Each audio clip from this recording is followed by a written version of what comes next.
DC Vigilante here. So, okay, I came across this post for, you know, that was done by Zack Snyder fans.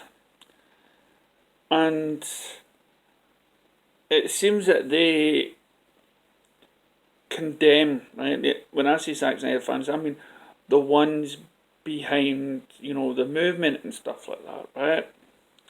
The ones that believe that they speak for everyone, which they don't. We all have our own personal reasons, right? And they came out and they condemned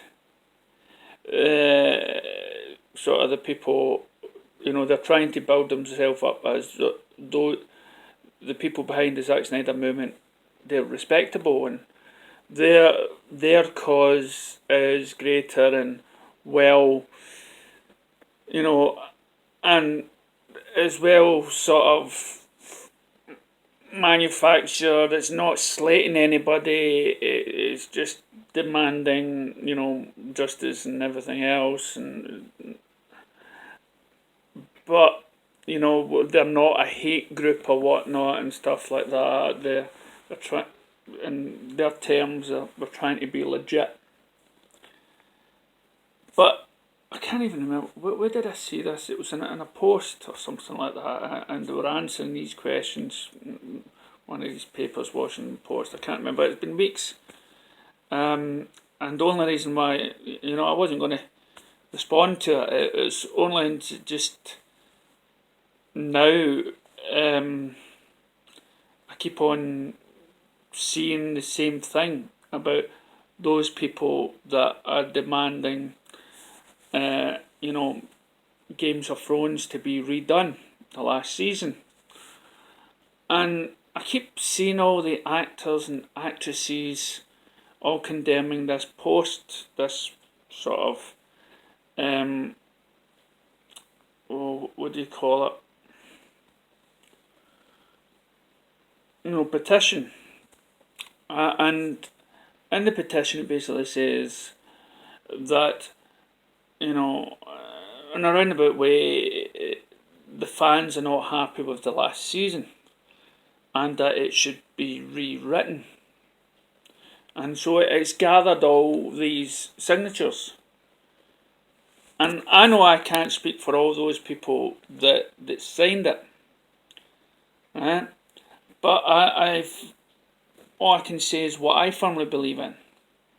Right? When I heard about it is that I believe that we all empathise with all the people involved in Games of Thrones. I mean, we've had so many videos of the cast actually giving hints that they didn't like it. That the fact that, the writing wasn't good. And stuff like the actor that plays Tyrion, he goes in Dinklage or something. He actually makes fun of the fact that they're written to hide in the crypt when the dead of the Walking Dead come, So he's kind of being sarcastic when it comes to great writing, So the people, fans of Games of Thrones, they firmly believe that the fans, the actors and people and stuff like that get it. So when this petition comes out, it's not that they want this season rewrote. It's only for them to acknowledge that the fans weren't happy with the treatment of the show that they got. And what I mean by that is everyone that I have spoke to felt that the series was rushed. Right? It wasn't about who ended up on the throne. It wasn't about the way it ended. It was about how the studio and the author basically wanted more seasons to it in order to flush it out, to flush the end of the book. But in this, you feel like it was rushed. It felt like there was chapters missing, and the people were just desperate to get on to Star Wars. And they just didn't care. They wanted 7 seasons, and we were robbed of a really fleshed out series, because it started off so great. I'm listening to the audiobook just now of the first book, and I must emphasize that the first season really it's a great homage to the book. It really, when I'm listening to the audiobook unbridged, it is really, I have it in my mind. I can visualise the actors and everything else done it, and it really is, the show that really, the first season in particular, really captured the book.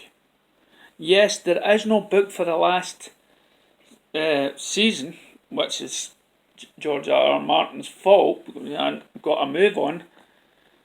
But you can tell that because he was involved in the first few seasons, the writing and the time of it, and the transportation from one end of the island to the next, it was all gradually, it was slow paced, character building and everything else. Whether the last season, it just felt like we'll change this, the way this character thinks. I don't want to explain how his sort of view on life changes. What we'll do is we'll just say she flipped the lid, and where did it come from? So I sort of disagree with the Zack Snyder fans, and we have no, speaking as one myself, we have got no right to condemn any public opinion about a show. Right? We have a voice to show our dislike, and if these people on the TV or the cast can't just looks at the headline and says we want the series redone, they're not using their brains. They're not saying, wait a minute. Basically, they're not thinking, wait a minute. They're basically saying, we don't like the last season. We thought it was poorly written. Right? And we feel sorry for the actors and everybody involved, because they did such a great story up now, but it's the two writers that have let you down. We're not blaming anybody else apart from the two writers. We acknowledge all the great work that everybody has done for the show, apart from the two writers, and that was the point. Maybe the petition should have been worded better, who knows? But Zack Snyder fans aren't, we aren't the model of groups that have got together and demanded justice. We're not, we have some bad elements in it as well. We've got some people that maybe think too harshly about it, but that is their given right. If they feel that they should approach it a different way, we'll approach it a different way, but don't put yourself on a pedestal. We are still telling a studio that what they gave us, no matter, with the cast and the actors and the people behind the cameras and people behind, they're all been affected, just like the people in Games of Thrones. And it all boils down to maybe two people again. And again we're posting banners and stuff that say, we want the Snyder Cut. The only difference is we're not saying redo it, but really we are. We are saying redo it. So that was just my thought process. And as I say, the only difference between us and those people that watched, that signed the petition with Games of Thrones is we just worded it differently. But Zack Snyder fans, He's, you know, we should actually come up and join the Games of Thrones fans and empathise with them, because they're feeling let down the same way we are, because the studio or the writers, whatever, the people right up in charge, I'm not talking about the camera crew or the actors, we're not talking about them, we're talking about the decision makers that are running the thing. We are blaming them. We've just worded it different. We're just demanding a cut. We're not saying redo the Justice League, but really everybody says that the film will be totally different. So it is, so it just galls me that people are just not understanding the Games of Thrones fans through wording, so to speak. So was there anything else I need to say? Probably save it for my next video. I completed my Ego Moss DC comic book collection. There's now there's rumours that Disney lied about the amount of money that the film made, and that they were pushing for it, paying cinemas to keep their movie in the cinema in order to try to get past that line over Avatar. And I wouldn't put it past them with all the stuff I've heard with Disney and Rotten Tomatoes and and the agendas that they have, and they're pushing this female Thor thing down people's throats. I actually seen a female comic Thor in HMV today and the other day there, and it's just no.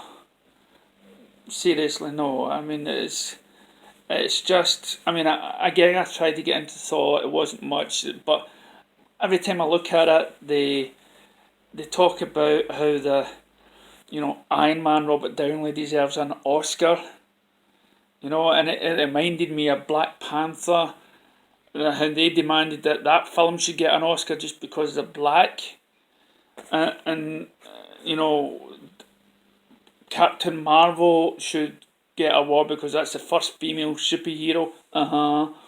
It's just, and then you have the writers of the Endgame that must really have big heads, because they're the only thing they know how to, they've said in an interview that they were quite fans of the Superman in the past, and the way they would do it would again do the way they've made Marvel movies and just hammer up with jokes. And even Christopher Reeve in an interview has said that in a way he disliked playing the Clark Kent role because he had to act pathetic. He was not too and he wasn't too happy about it that much because they couldn't change the character that much.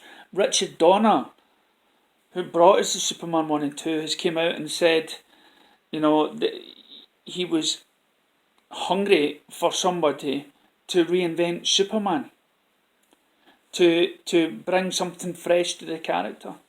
And we got that in Man of Steel. So these are all the little tidbits I've been hearing that have made me feel something. Have you heard something that has made you a wee bit angry or a wee bit upset, something along the lines, or made you question things? Let us know in the comments below. DC Vigilante, that's my truth. Catch you later.